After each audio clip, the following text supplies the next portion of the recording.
Selamat pagi, selamat siang, selamat sore, dan selamat malam. Perkenalkan, nama saya John Angel dari kelas 9A. Di sini saya akan membahas tentang proklamasi kemerdekaan Indonesia. Nah, untuk pembukaannya, pada tanggal 17 Agustus 1945, Indonesia menyatakan kemerdekaannya kepada dunia. Namun, sebelum momen bersejarah itu terjadi, ada serangkaian peristiwa penting yang menjadi latar belakang lahirnya kemerdekaan. Nah, topik pertama yang akan saya bahas yaitu peristiwa Rengas Dengklok. Setelah Jepang menyerah kepada sekutu pada 15 Agustus 1945, para pemuda Indonesia melihat ini sebagai kesempatan emas untuk memproklamasikan kemerdekaan. Namun, para tokoh tua seperti Soekarno dan Hatta bersikap lebih hati-hati. Melihat keraguan ini, para pemuda seperti Sultan Syair, Wikana, dan Chairul Saleh melakukan tindakan ekstrim. Mereka menculik Soekarno dan Hatta ke Rengas Dengklok pada 16 Agustus. Tujuan mereka jelas memastikan kemerdekaan Indonesia diproklamasikan tanpa pengaruh atau campur tangan Jepang. Nah, lalu yang kedua, topik kedua yaitu perumusan teks proklamasi. Di sini saya akan membahas bagaimana bisa terjadi, latar belakang, dan isi teks proklamasi. Nah, bagaimana bisa terjadi? Perumusan teks proklamasi kemerdekaan Indonesia terjadi dalam suasana yang sangat penting dan mendesak. Pada malam hari tanggal 16 Agustus 1945 di Rumah Laksana Maeda, seorang perwira Jepang yang bersimpati kepada perjuangan Indonesia di Jakarta. Nah, lalu latar belakangnya perumusan teks proklamasi diawali dengan menyerahnya Jepang kepada sekutu pada 15 Agustus 1945. Kekalahan Jepang menciptakan kekosongan kekuasaan di Indonesia. Para pemuda melihat ini sebagai momen emas untuk segera memproklamasikan kemerdekaan tanpa campur tangan Jepang atau menunggu sidang PPKI. Mereka menculik Soekarno dan Hatta ke Rengas Dengklok pada 16 Agustus agar keduanya tidak terpengaruh oleh Jepang dan segera memproklamasikan kemerdekaan. Setelah tercapai kesepakatan, Soekarno dan Hatta kembali ke Jakarta dan malam harinya di Rumah Laksana Maeda dilakukan perumusan teks proklamasi oleh Soekarno, Hatta, dan Ahmad Soebarjo. Nah, di sini ada isi teks proklamasinya.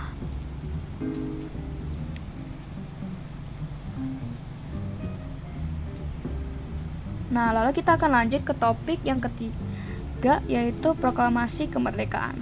Bagaimana bisa terjadi? Latar belakang rangkaian peristiwa. Nah, lalu kita akan masuk bagaimana bisa terjadi. Setelah Jepang menyerah kepada sekutu pada 15 Agustus 1945, para pemuda mendesak Soekarno dan Hatta untuk segera memproklamasikan kemerdekaan. Mereka diculik di Rengas Dengklok agar tak terpengaruh Jepang. Malam harinya, teks proklamasi dirumuskan di Rumah Laksana Maeda. Keesokan paginya, 17 Agustus 1945, Soekarno membacakan proklamasi kemerdekaan di Jakarta. Nah, untuk latar belakangnya, Jepang menyerah kepada sekutu pada 15 Agustus 1945, membuat Indonesia berada dalam kekosongan kekuasaan. Para pemuda melihat ini sebagai kesempatan untuk merdeka. Mereka mendesak Soekarno dan Hatta agar segera memproklamasikan kemerdekaan tanpa campur tangan Jepang.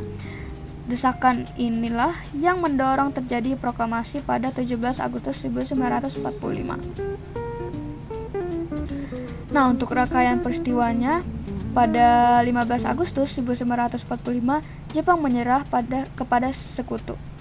Nah, lalu yang kedua, 16 Agustus 1945, Soekarno dan Hatta diculik ke Rengas Dengklok oleh golongan pemuda agar segera memproklamasikan kemerdekaan. Nah, lalu di malam harinya, 16 Agustus, Soekarno, Hatta, dan Ahmad Soebarjo menyusun teks proklamasi di Rumah Laksana Maeda. Nah, lalu yang terakhir, 17 Agustus 1945, pukul 10 waktu Indonesia Barat, Soekarno membacakan proklamasi kemerdekaan di rumahnya Jalan Pengasaan Timur 56, Jakarta. Nah, lalu yang topik terakhir yaitu sambutan rakyat.